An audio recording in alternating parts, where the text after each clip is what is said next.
Halo, perkenalkan nama saya Ingrid Yoselin Karina Kudadiri dari UPBJJ Pekanbaru dengan nomor induk mahasiswa 0519350018. Saya akan mempresentasikan tugas pertama pemrograman berbasis web.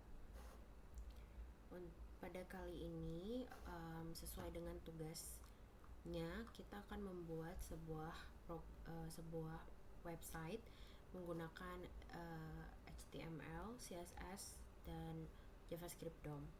Di sini akan ada 4 laman, yaitu halaman login, login.html, dashboard.html, dan di sini juga ada stok bahan ajar, dan di sini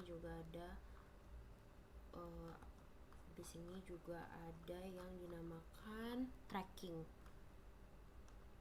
Jadi ini tracking. Oke. Nah, pada kesempatan ini saya menggunakan Visual Studio Code, dan di sini juga saya memisahkan assetsnya itu ada logo UT. Lalu untuk CSS ini berisi style CSS, di mana saya menaruh CSS-nya itu sebagai eksternal atau berada di luar dari 4 laman. Di sini laman login saya namai index.html, tapi sebenarnya di tugas bisa digunakan in.html. Untuk style CSS saya menggunakan root, dimana ini ada beberapa variabel warna dasar tetap, sehingga ketika saya ingin menggunakan salah satu warnanya, saya hanya perlu memasukkan variabel ini. Sebenarnya variabel warna di sini menurut saya belum terlalu sempurna, mungkin belum sesuai dengan standar UI ataupun UX yang biasanya dipakai di website. Namun beberapa warna dari sini saya juga mengambil referensi dari logo UT. Lalu di sini ada ini saya berikan nama Reset and Global. Di sini ada margin, padding, box sizing, dan font family. Untuk font family ini kenapa bukan hanya satu jenis font?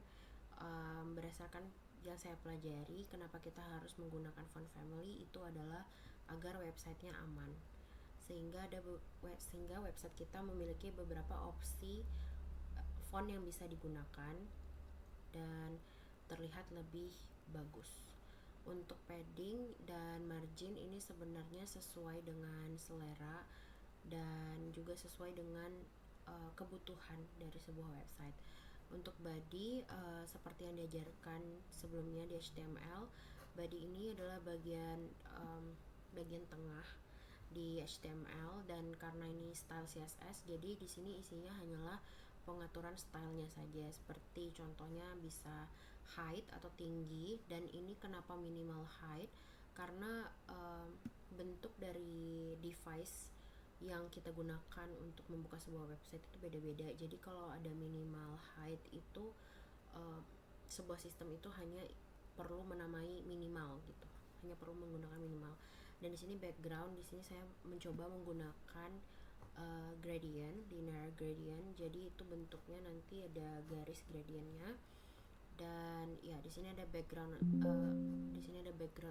attachment, ada display, dan yang lain-lain. Sebenarnya sebelum saya mau menjelaskan ini, saya mau memberikan disclaimer bahwa semua file coding ini sudah saya upload ke GitHub. Jadi mari kita coba buka GitHub. Oke, di sini saya sudah membukanya di GitHub dengan nama Sita UT Praktik. Jadi caranya itu adalah saya sudah menyelesaikan terlebih dahulu codingnya di VS Code dan saya push ke GitHub. Dan saya rasa akan lebih nyaman untuk buka di GitHub karena ada beberapa modifikasi yang sudah saya kerjakan juga. Oke, mari kita buka salah satu halaman. Yang pertama mungkin dashboard. Di sini dashboard seperti biasa yang digunakan itu adalah UTF-8. Lalu di sini ada viewport. Viewport itu lebih ke cara melihat gitu. Jadi device width itu juga tergantung dari lebarnya sebuah device atau tempat kita membuka gitu. Dan di sini title itu adalah apa yang akan muncul di bagian atas sini, kayak gini, login Sita. Lalu Tapi ini untuk dashboard ya. Kebetulan login Sita ini adalah untuk index nanti. Lalu di sini ada class. Di sini saya menggunakan class juga. Lalu style. Di sini saya juga ada masukkan style inline, dimana dia itu berfungsi hanya untuk di sini saja, begitu. Lalu ini source ini di sini saya memanggil image-nya itu dari file assets, dari folder assets yang saya berikan nama logo UT. Dan di sini juga kita bisa kasih style 60 px atau 60 point, dan kalau saya sistem menentukan tinggi dan lebarnya ini semuanya berdasarkan trial dan error, begitu. Dan di sini ada h2 atau header 2, dimana nantinya tuh biasanya besar ukuran tulisan itu bisa header 1, 2, 3 dan masih banyak angka lainnya. Lalu nanti saya di CSS style juga ada menggunakan tipe font size large, medium, dan ya small, begitu. Jadi tidak harus selalu di pertengahan seperti ini.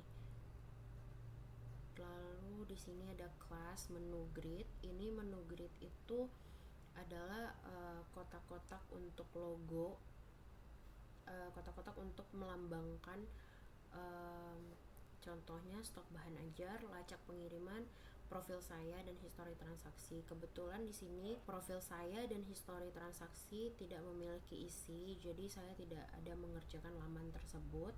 Namun untuk lacak pengiriman dan stok bahan ajar saya mengerjakan laman tersebut, sehingga itu terkoneksi di href atau href stok HTML atau tracking HTML. Kemudian di bawah ini ada glass card, karena saya punya preferensi untuk menyukai desain yang blur ataupun desain yang seperti gelas, sehingga saya memang menggunakan banyak kotak-kotak serupa. Oke, di sini ada script cons. Di sini kita menggunakan if untuk sapaan. Sesuai dengan perintah tugas, di sini saya mencoba untuk membuat sapaan sesuai dengan jam yang berlaku. Maka di sini saya ada menggunakan let text di hour atau jam. Jika jam itu di bawah jam 12 maka akan mengucapkan selamat pagi. Lalu di bawah jam 3 akan mengucapkan selamat siang, di bawah jam 6 akan selamat sore, dan sisanya itu selamat malam. Lalu di sini juga ada user email split. Jadi di sini sudah dikasih juga ya, ada add-nya, dan kemudian dilanjutkan dengan dokumen get element by logout button. Di sini saya hanya meletakkan beberapa button atau beberapa tombol. Di dalam tombol tertentu belum ada fungsinya karena saya juga tidak punya data yang lengkap. Oke, mari kita lanjutkan. Ada index HTML sama UTF-8. Di sini ada parent div. Jadi parent div di sini saya mengisi dengan header 1 Sita UT, dan saya ada membuat bold untuk message greetingnya, dan ada selamat datang. Di sini saya ada BR atau membuat barisan baru, lacak bahan ajar sekitarmu, dan this one ini, yang satu ini itu P, dan saya memberikan keterangan kecil uji coba email admin.ut.ac.id dengan password admin123. Oke, sama seperti sebelumnya saya juga menggunakan gradient box, dan di sini juga ada label password, dan ini berguna untuk form login. Ini juga ada button submit, dan ada remember me. Fungsi remember me di sini belum terkoneksi dengan database apapun karena memang website ini adalah website simple yang disesuaikan dengan data yang disediakan. Lalu di bawah ini ada footer form.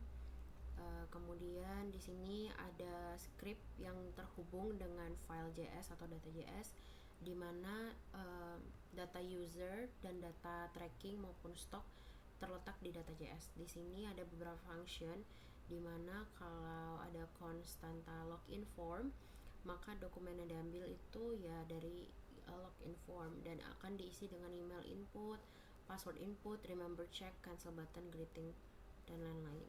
Dan di sini juga ada current hour untuk jam, sehingga saat menggunakan greeting di sini juga sudah termasuk rumusnya, sehingga tidak ada kesalahan dari memperhitungkan kapan di bawah jam 12, kapan di atas jam 5, atau di bawah jam 15, dan yang lain-lain.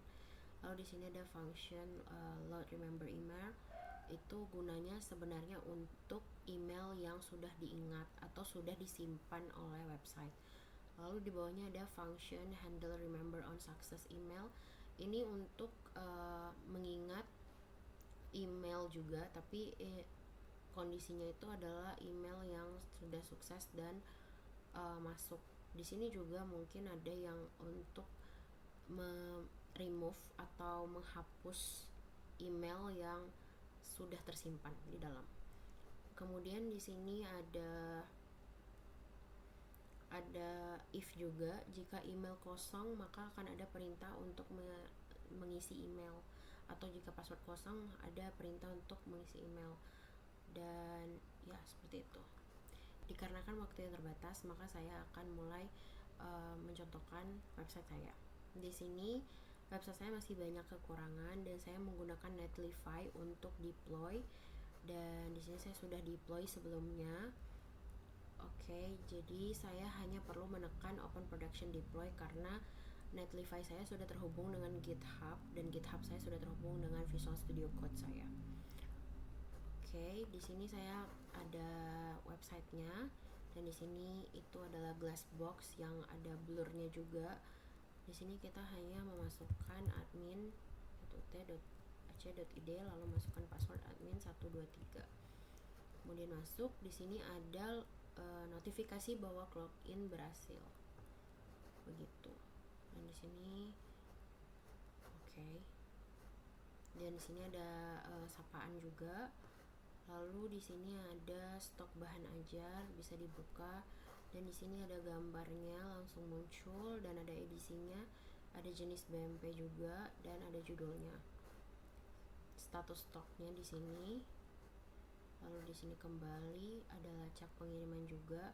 Untuk nomor resinya saya menggunakan yang ada di data.js. Di sini sudah tersimpan di website karena saya sudah beberapa kali mengujinya. Oke, di sini bisa dilihat Rina Wulandari, status dalam perjalanan ekspedisi JNE paket 0JKT01. Dan di sini ada jamnya juga, dan di sini ada beberapa lokasi. Kesimpulan yang saya dapat dari sini adalah saya mengerjakan proyek ini banyak dengan stylenya itu saya buat eksternal, tidak tergabung di dalam laman, terkecuali beberapa hal yang memang saya rasa harus diedit inline karena saya agak kesusahan mengaturnya untuk jadi di root atau di external style. Lalu untuk penggunaan sistemnya, untuk tindakan seperti pemanggilan dan lain-lain, itu functionnya saya menggunakan sistem dari JavaScript, dan HTML menurut saya lebih berfungsi sebagai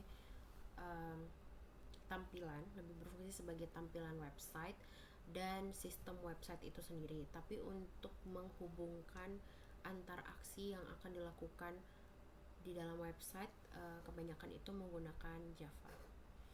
Sekian presentasi tugas 1 dari Ingrid.